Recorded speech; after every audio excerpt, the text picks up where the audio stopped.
Study with Rakib sir YouTube চ্যানেলের পক্ষ থেকে তোমাদের সকলকে আরও একবার স্বাগত জানাই। ক্লাস 12-এর 4th সেমেস্টারের বাংলা বিষয়ের প্রথম গল্প মানিক বন্দ্যোপাধ্যায়ের হলুদ পোড়া। গল্পটি একটি ভৌতিক ঘটনা নিয়ে রচিত। গল্পটি তোমরা পাঠ করলে ভয়ে শরীর কেঁপে উঠবে। তাই গল্প পড়ার আগে গল্পের মূল বিষয়বস্তুটি অতি সংক্ষিপ্ত আকারে আমার এই ছোট্ট ভিডিওর মাধ্যমে জেনে নাও। আশা করি এটা শোনার পর গল্প পড়তে তোমাদের আরও ভালো লাগবে। তাই ভিডিওটি স্কিপ না করে প্রথম থেকে শেষ পর্যন্ত শুনতে থাকো। মানিক বন্দ্যোপাধ্যায়ের হলুদ পোড়া গল্পটি হলুদ পোড়া নামক গল্প সংকলনের প্রথম গল্প।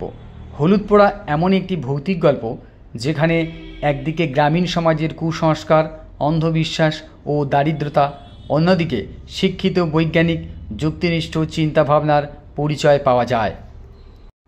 গল্পের শুরু হয় কার্তিক মাসে ঘটে যাওয়া হঠাৎ দুটো খুনের ঘটনাকে ঘিরে।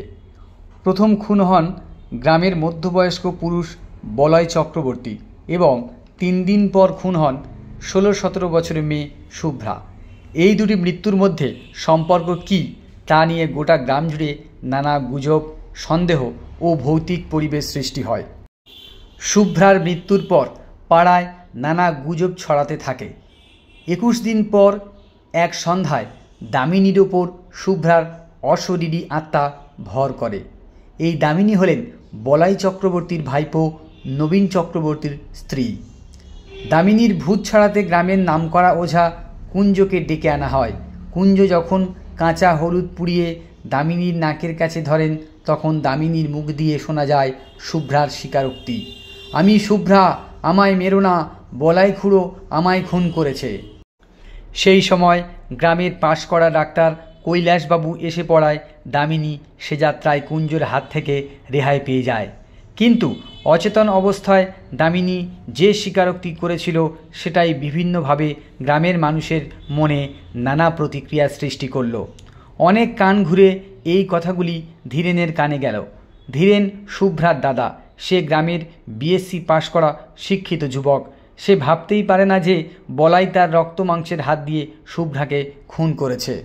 কারণ শুভ্রার মৃত্যুর আগেই বলাই চক্রবর্তীর খুন হয়। তাহলে মৃত ব্যক্তি কিভাবে অন্য মানুষকে খুন করতে পারে? খুনের ভাবনাই তাকে অন্যমনস্ক করে দেয়। গভীর চিন্তায় সে মনে মনে তীব্র উত্তেজনা অনুভব করে। ধীরেনের ছেলেমেয়েরাও ঘরে বসে আলোচনা করে ছোট বেশি ভূত হয়েছে। এমনকি তার স্ত্রী শান্তিও ভয়ে জড়সড় হয়ে যায়। ভূতের হাত থেকে রেহাই পেতে শান্তি সন্ধ্যাবেলা উঠোনে পোড়া বাঁশ পেতে রাখে, যাতে কোনো অশরীরী আত্মা সে বাঁশ ডিঙিয়ে বাড়ির লোকের ক্ষতি করতে না পারে। ঘরের এরকম পরিস্থিতিতে একদিন সন্ধ্যাতে মৃত শুভ্রার আত্মার সঙ্গে সংযোগ স্থাপনের উদ্দেশ্যে স্ত্রীর পেতে রাখা বাঁশ ডিঙিয়ে ধীরেন পা টিপে টিপে ডোবার মাঠের দিকে চলে যায়। সেখানে তার ওপর অশরীরী আত্মা ভর করে। তারপর ভূতগ্রস্ত হয়ে বাঁশ ডিঙিয়ে ঘরের দিকে পা রাখতে চায়, কিন্তু পারে না। আবার কুঞ্জ ওঝার আগমন ঘটে ধীরেনের ভূত ছাড়াতে। কুঞ্জ ওঝা মন্ত্র পড়ে জল ছিটিয়ে আগুনে কাঁচা হলুদ পুড়িয়ে নাকের কাছে ধরে। হলুদ পোড়ার তীব্র গন্ধে ধীরেনের মধ্যে থাকা অশরীরী আত্মা বলতে থাকে, আমি বলাই চক্রবর্তী শুভ্রাকে আমিই খুন করেছি।